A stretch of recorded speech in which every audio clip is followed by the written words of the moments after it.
Waste Bengal को लेकर उस संदर्भ में ये इस्तीफ़ा दिया गया। अब इसके पीछे क्या है ये तो मैं नहीं जानता, लेकिन एक जो अहम बात है जो देश के सामने आनी चाहिए कि इस देश में जो जैसे एक मकान की नींव होती है, इस देश की नींव हमारा संविधान है। लोकतंत्र की नींव संविधान है और संविधान के 3 स्तंभ होते हैं। एक कार्यकारिणी जिसको हम एग्जीक्यूटिव कहते हैं, एक विधायिका जिसको हम लेजिस्लेचर कहते हैं, और एक न्यायपालिका जो हमारी जुडिशरी है। और जो इलेक्शन कमीशन है उसका केवल यही काम है कि जो चुनाव हो वो ऐसे तरीके से हो कि किसी एक को फ़ायदा ना हो, फेयर एंड फ्री इलेक्शन हो।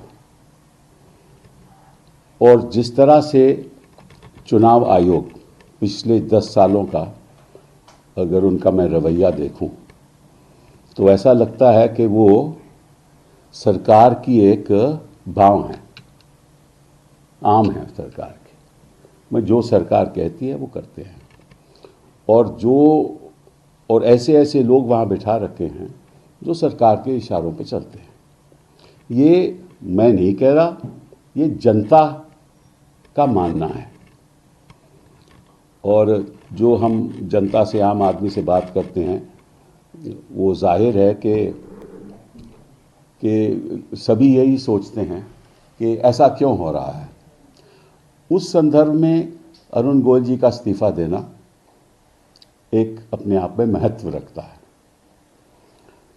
और आपको ये भी जानकारी होनी चाहिए कि जो तीनों स्तंभ हैं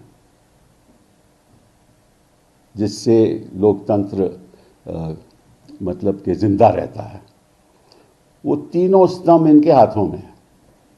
जुडिशरी का तो नहीं मैं कह सकता, लेकिन बाकी दोनों स्तंभ इनके हाथों में है। जहाँ तक जुडिशरी का सवाल है, इनका प्रयास ये रहा है कि इनकी सोच के लोग कहीं जुडिशरी में आ जाएं। तो ये एक बड़ी दुखित बात है। और साथ में सबसे ज़्यादा दुख की बात यह है कि जो चौथा स्तंभ है, जो संविधान से जुड़ा हुआ नहीं है लेकिन जो लोकतंत्र को जिंदा रखता है, वो है आपकी न्यूज़ चैनल्स।